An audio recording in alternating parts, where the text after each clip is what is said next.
성도님들은 트라우마라는 것에 대해서 잘 알고 계십니까? 쉽게 이야기하면 마음의 상처라는 것입니다. 이것을 좀 더 쉽게 우리나라 속담으로 이야기하면 자라보고 놀란 가슴, 소뚜껑 보고 놀란다라는 것입니다. 트라우마라는 것을 의학적인 용어로 설명할 때는 외상이라는 뜻을 가리킵니다. 심리학적으로는 정신적인 외상, 그리고 영구적인 정신장애를 남기는 충격을 말하고 있습니다. 사고로 인한 외상이나 정신적인 충격 때문에 그 사고 당시와 비슷한 상황이 되면은 불안해지는 것을 말하는 것입니다. 한 가지 단어와 연결시키면 기억이라는 단어라도 연결시킬 수 있습니다. 사람은 늘 기억하면서 살아가는 존재이지만 기억으로 인해서 받은 상처를 극복하는 것은 매우 어렵습니다. 저 같은 경우는 어렸을 때부터 바퀴벌레를 굉장히 싫어했습니다. 그런데 저희 집에는 원래 바퀴벌레가 같이 살지 않았는데 제가 이사를 다녀온 후에 저희 집에서 바퀴벌레가 이제 등장하기 시작했습니다. 심심치 않게 한두 마리씩 나타나더니 이제는 가족 단위로 바퀴벌레가 등장했습니다. 이제 주일날 아침 저는 이제 교회에 가기 위해서 5시라는 이른 시간에 일어나서 화장실로 향했는데 엄지발가락보다 좀 더 큰 크기의 바퀴벌레가 화장실을 사용하고 있었습니다. 근데 너무 이른 시간이어서 저를 도와줄 수 있는 사람도 없었고 저 혼자서 저 큰 바퀴벌레를 처치할 자신이 없었습니다.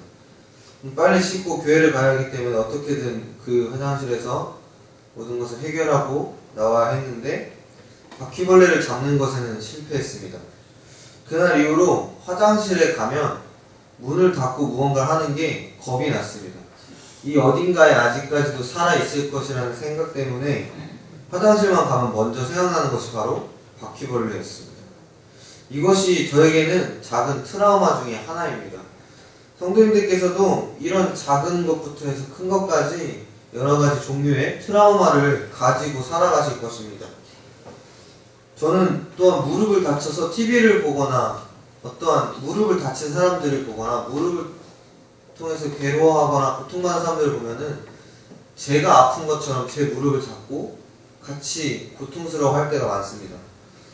인간이기에 당연히 해야 하는 기억이라는 기능으로 인해서 인간들은 힘들어지고 있습니다. 그러나 우리가 트라우마를 극복해낼 때 우리가 더 성장할 수 있는 것을 저희는 알고 있습니다. 성경에서도 트라우마에 관한 이야기들은 당연히 나타납니다. 오늘 말씀의 주인공인 베드로를 통해서 우리는 트라우마를 극복하면서 어떤 새로운 모습으로 살아갈 수 있는 그런 기대와 소망에 대한 모습을 저희가 살펴볼 수 있을 것입니다. 베드로는 예수님의 제자입니다. 근데 제자 중에서도 성경 안에서 비중이 굉장히 큰 제자라고 볼 수 있습니다. 근데 베드로에게 잊지 못할 기억이 하나 존재합니다.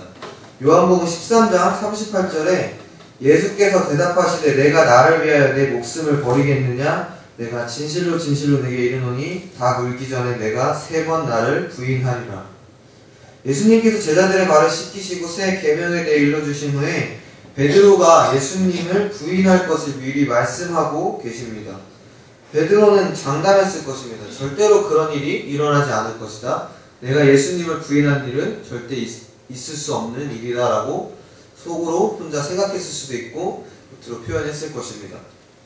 그러나 베드로는 절대로 그런 일이 일어나지 않을 거라고 생각했겠지만 요한복음 18장 17절에 그가 말하되 나는 아니라 하고 25절에 나는 아니라 하니 27절 이에 베드로가 또 부인하니 곧 닭이 울더라. 닭이 울기 전 베드로는 결국 3번이나 예수님을 부인하는 일이 일어납니다. 베드로는 그 닭 울음소리를 듣고 생각하게 됩니다. 예수님께서 자신이 닭 울기 전에 3번 부인할 것이라고 말씀하신 것이 이렇게 실현되었구나. 베드로는 잊고 싶은 기억이 되었을 수도 있습니다. 자신 스스로 장담하며 예수님을 부인하지 않을 것이라고 했던 그 강한 베드로가 예수님을 3번이나 부인하고 있는 그 모습 속에서 자신을 치욕스럽게 느꼈을 수도 있습니다. 이러한 트라우마를 가지게 된다면 베드로는 아마도 3번 혹은 3이라는 숫자에 대한 또는 부인하는 것에 대한 부정적인 마음을 가지고 또 상처를 가지고 살아갈 수 있게 될 수도 있었습니다. 오늘 본문은 예수님께서 베드로에게 부활 후에 찾아오셔서 내가 나를 사랑하느냐? 라고 말씀하시는 장면입니다. 그런데 예수님께서 내가 나를 사랑하느냐? 라는 질문을 3번 반복하십니다. 2번도 아니고 4번도 아니고 3번을 반복하고 계십니다. 역시나 베드로는 3번째 예수님의 내가 나를 사랑하느냐는 질문에 근심하며 대답합니다. 주님, 모든 것을 아시오매 내가 주님을 사랑하는 줄을 주님께서 아시나이다. 베드로는 떠올랐을 것입니다. 3번. 내가 예수님을 3번 부인했었지. 그런데 지금 예수님께서 3번 나에게 질문하시는 것은 그가 이미 다 알고 있기 때문일 거야. 그날의 기억이 아마 생생하게 떠올랐을 것입니다. 첫 번째, 2번째 질문은 아가파오라고 질문하십니다. 그것은 아가페적 사랑, 헌신적이고 희생적인 사랑으로 나를 사랑하느냐라고 질문하신 것입니다. 그러나 베드로는 필레오라고 대답합니다. 그것은 친구 간의 우정과 같은 사랑을 뜻합니다. 그런데 예수님께서 3번째 질문에 필레오라고 질문을 합니다. 베드로는 또다시 필레오라고 대답합니다.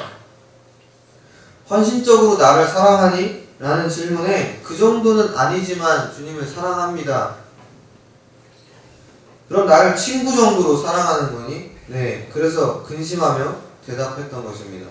3번 부인했다는 것에 대한 트라우마를 가진 베드로에게 직접 찾아오셔서 나를 사랑하느냐고 3번 질문하시는 예수님의 방식은 베드로를 이제는 또 다른 단계로 넘어가게 만듭니다. 그것은 바로 극복이라는 단계입니다.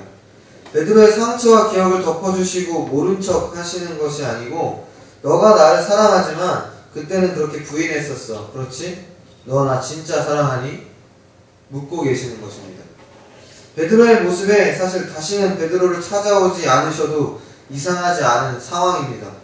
그런데 다시는 베드로에게 오셔서 특별히 처음 그를 부르셨을 때 부르셨던 그 이름으로 요한의 아들 시몬아? 라고 부르시며 믿음을 넘어선 사랑을 묻고 계신 것입니다. 너 나 정말로 사랑하느냐? 그리고 그가 헌신적이고 희생적인 사랑처럼 나를 그만큼 사랑하지 않아도 괜찮다. 이제부터 잘하면 되는 거야. 라고 위로하고 계시는 것입니다. 그에게 존재하는 씻을 수 없는 기억으로 다시 찾아오셔서 상처를 휘벼 파고 있는 것입니다. 아물지 않는 상처를 만지면 그 상처가 아무는 것은 더 더뎌지고 원래 모습으로 다시 회복하는 것이 힘들어지고 어려워집니다. 그런데 기본적인 상처에 대한 상식을 뛰어넘어 예수님께서는 그 상처를 만지시고 치유하는 모습을 저희는 볼 수 있습니다. 베드로가 트라우마를 극복하여서 주님을 사랑함으로 순교하는 날까지 이르게 하고 계십니다. 특별히 3번 질문하신 예수님은 베드로가 그를 정말로 사랑하는지에 대한 의구심이 들어서가 아닙니다.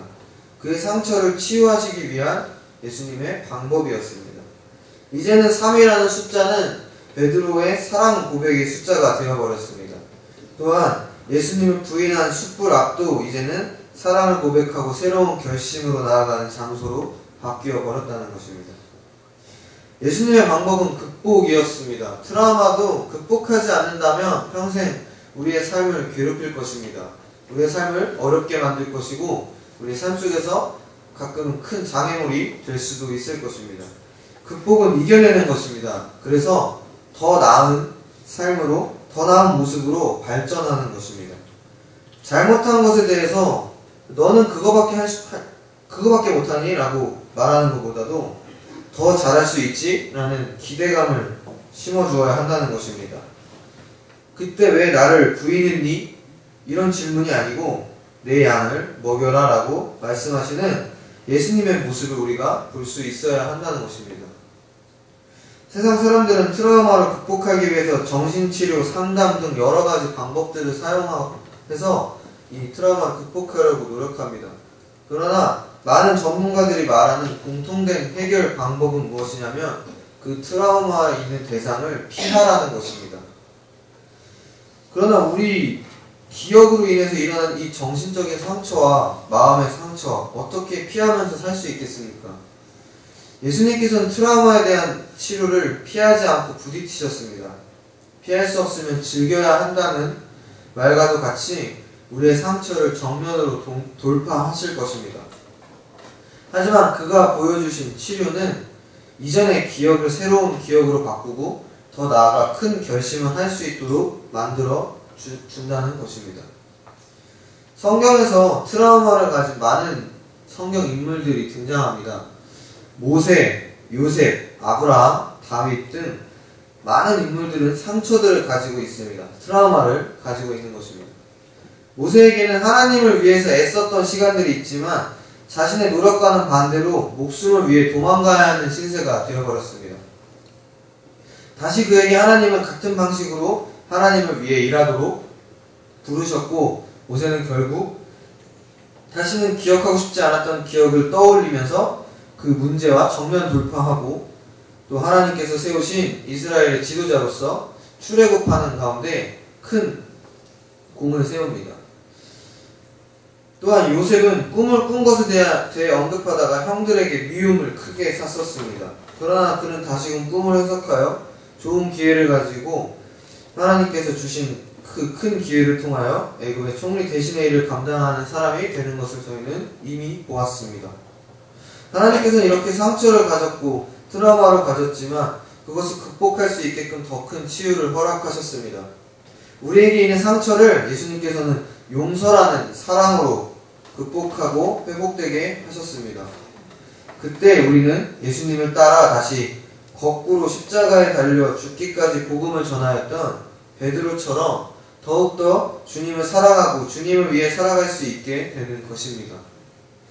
베드로가 가진 트라우마의 극복은 곧 또 다른 사명의 시작이 되었습니다. 새로운 삶의 출발을 하게 된 것입니다. 한 가지 예화를 들려드릴 텐데요. 플로리다에 있는 한 여성의 이야기가 신문에 보도된 적이 있습니다. 그녀는 괴한에게 성폭행을 당하고 머리에 총상을 입은 채 버려졌습니다. 그러나 그녀는 엄청난 고통을 이기고 기적적으로 살아났습니다. 그런데 머리 부상의 영향으로 영원히 앞을 보지 못하게 되었습니다. 신문기자가 그녀를 만나 물었습니다. 남은 생애 동안 그 상처를 치유하자면 상당히 고통스럽겠습니다. 그녀는 고개를 가로저었습니다. 아니, 그렇지 않아요. 그 괴한은 내 인생의 하룻밤만을 빼앗아갔을 뿐이에요. 나는 그에게 1초도 더 주지 않을 것입니다. 자신이 당한 고통을 과장하고 거기에 갇혀 질식하는 사람들이 있습니다. 그러나 고통을 딛고 일어서는 자만이 그 고통 가운데서 승리자가 될 수 있다는 것입니다. 아브라함 링컨은 거듭되는 실패를 통해서 교훈을 얻는 것이 중요하다고 말했습니다. 그는 실패 속에서 교훈을 배워 더 커다란 시도를 할 수가 있었습니다. 그는 이런 말을 했습니다.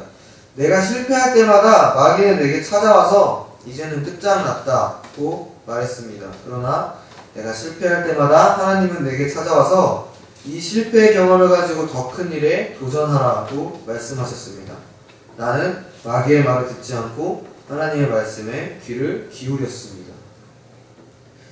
트라우마가 내 인생의 실패로 느껴지고 내게 있는 커다란 상처가 나를 가로막는 장애물로 여겨질 때가 분명히 있을 것입니다. 이미 우리 삶 속에도 수많은 그런 순간들이 찾아왔을 수도 있습니다. 그러나 우리는 극복해야 합니다. 하나님 말씀에 귀 기울이고 예수님의 사랑을 느껴야 합니다. 트라우마의 극복은 곧 새로운 사명의 자각이라고 말씀드리고 싶습니다. 베드로가 예수님을 따라 나서 자신이 무엇을 해야 하는지 깨달았던 것처럼 우리도 상처를 이겨내고 지난 기억들을 떨쳐버리고 내가 지금부터라도 시작해야 하는 일이, 나의 일이 무엇인지 깨닫게 되는 것입니다. 상처를 가지고도 내가 할 수 있는 일을 찾아 나서는 것입니다. 사도 바울은 밀레도에서 교회의 지도자들을 모아놓고 그동안 그가 주님의 복음을 증거하기 위해서 수고한 일에 대해 말하면서 내가 지금 성령의 매임을 받아서 예루살렘으로 갑니다. 거기서 무슨 일을 당할지는 알 수 없습니다.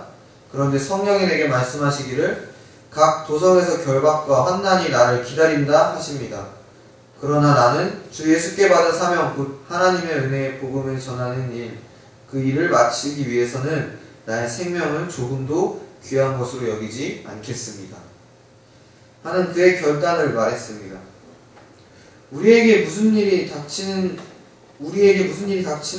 그 무엇, 그것이 뭐가 중요하겠습니까? 이미 하나님의 사랑으로 극복해냈고 우리에게는 하나님을 위한 새로운 사명을 하나님께서 허락하실 것이라는 것입니다. 모세가 그러했던 것처럼 트라우마를 짓밟고 일어서야 합니다. 이전에 나를 가둬놓았던 트라우마에서 상처와 절망 속에서 이제는 주님이 주시는 새 소망을 가지고 모든 것을 극복해내야 합니다. 주님께서 주시는 크신 사랑 속에서 더 큰 사랑을 전하는 사람으로서 살아가야 한다는 것입니다.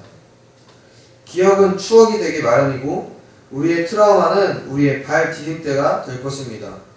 이전에 갇혀있던 삶을 떠나 내 양을 먹이라고 말씀하시는 주님의 말씀을 따라서 새 소망과 사명을 가지고 살아가는 일신교의 모든 성도님들 되시기를 축복합니다. 아멘. 기도하겠습니다.